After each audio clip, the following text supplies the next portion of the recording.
It is May the 1st. I'm Jennifer from Cultaholic, and this is This Day in Wrestling, and I am delighted to be joined by Jack. Hey. Hello, how are you? I'm good, thank you. How are you? Good, I'm really good. It's a Lovely. new month. It is. New news. New news? New news. There's news. Well, it's like old news, obviously, technically. Old new news. But yeah, let's go. Let's go to Japan, where you're probably more familiar with stuff than I am. In some things, but maybe not this one. Well, okay, it's 1998, and we're going to go to All Japan, where history was made because they put on their first solo Tokyo Dome show, which was called Showdown at the Egg. Tokyo Dome is a yeah, okay. A big egg, yeah, basically. Yeah. So yeah, it attracted over 58,000 people, which is huge, which is actually the biggest show in All Japan's history.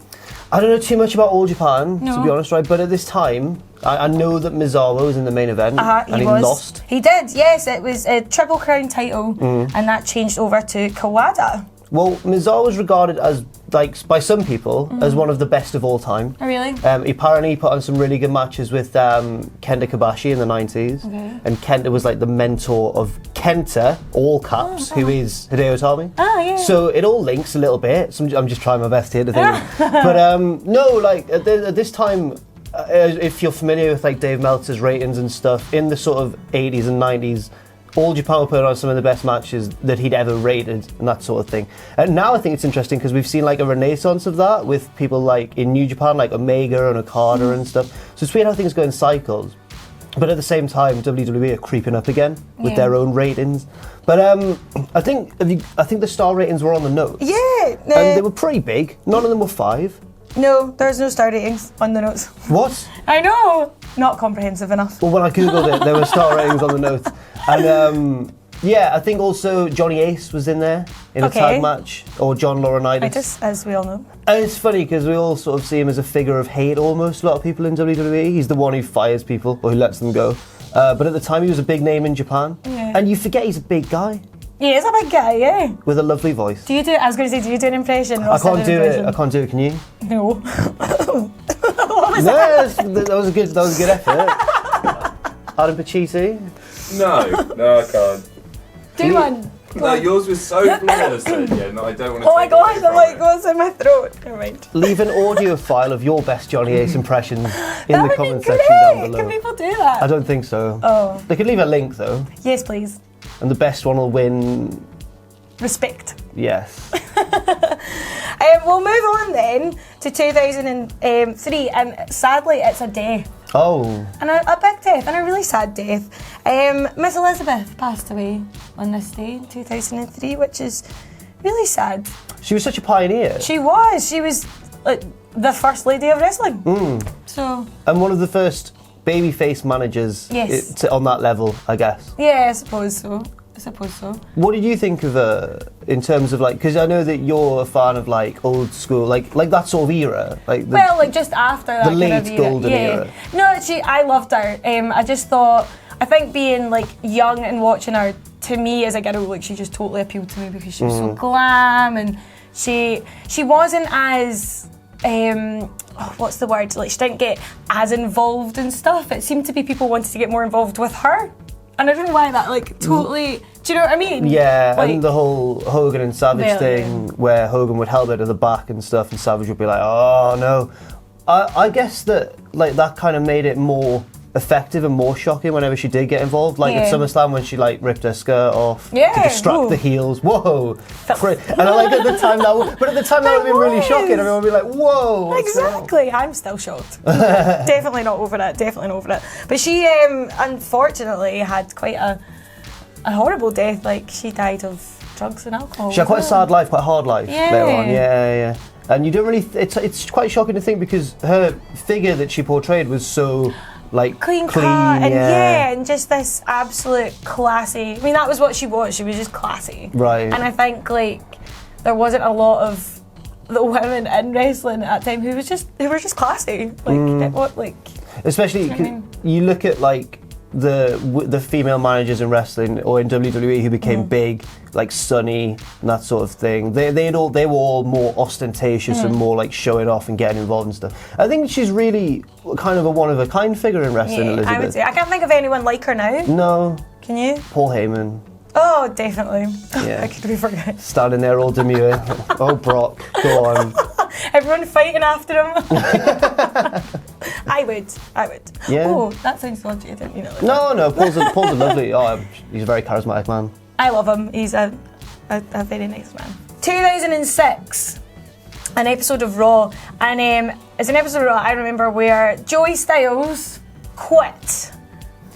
He's short. Well, yeah, like he did it. The shit, like, not interview, like just promo, basically saying that he was quitting and he was done, and he didn't like the way that they were changing, like, or making him be Sports entertainment. Yeah, sports entertainment. He went into there's a quote here from it, which is, I won't do it justice, but still, I'll try.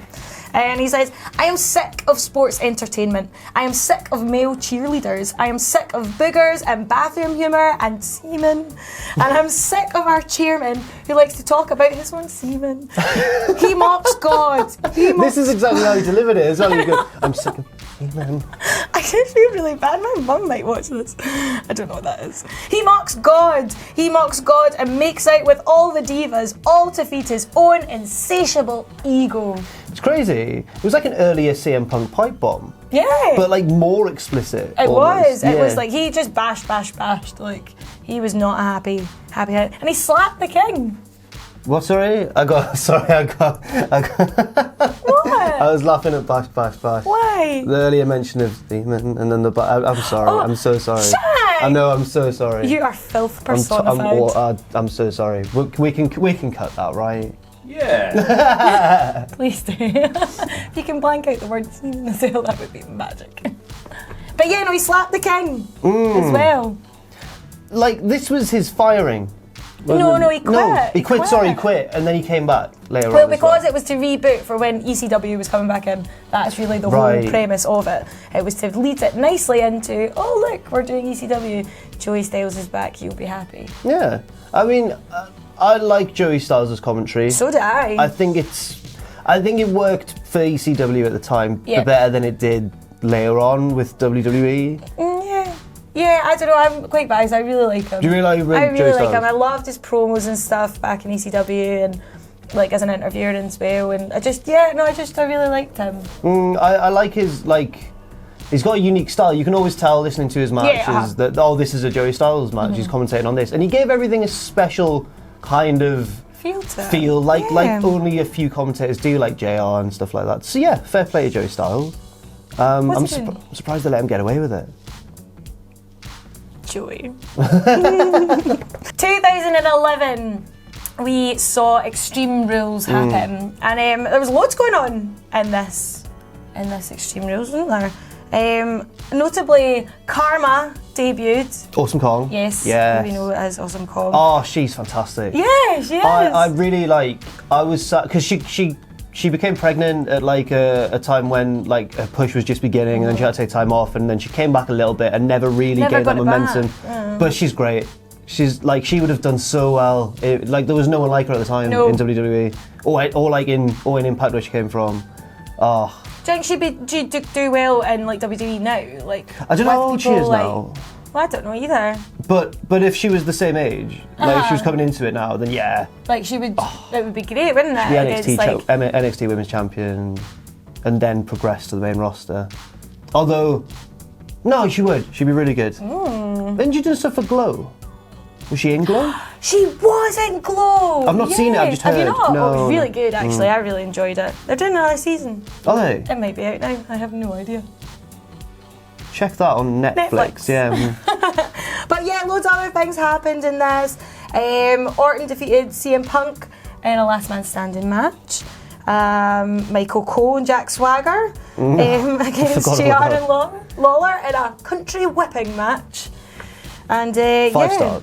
5 stars, there you go. And Christian won the big yin against Alberto. The big yin? Yin, sorry, was that too Scottish? The big yin. I really thought That's what Billy Connolly's called. They call him the big yin. The big yin. The big one. Big yin. Good. I was really going to try and be less Scottish for this and slow down as well, but sorry. Were you happy for Christian when he won? Absolutely. I was like particularly happy for him. Happy for Christian in every walk of life. He seems like a lovely man. Doesn't he? Yeah. Have you met him? No. No, same. Oh. He's on the list though. to meet. Well, a hit list or something there. Like, No, I don't have that. This was the match, I think, where it was a ladder match. Del Rio had been cheated and stuff, and he was about to win, and then Edge came along on like a buggy or in like a little vehicle on the ramp and beeped the horn loads, and it distracted him, and then Christian managed to get the belt.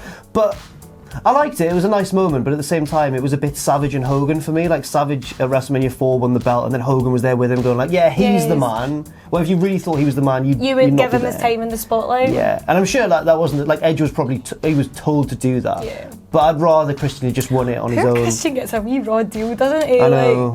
He's always in the shadows slightly. He seems like a happy guy though. Totally. Yeah. Big love for Christian. Really like Christian. But the really notable thing that happened at this show was as the show went off air, Mr. American hero of our times, John Cena, my favourite person probably in the world, announced that, in fact I'll read exactly what he said.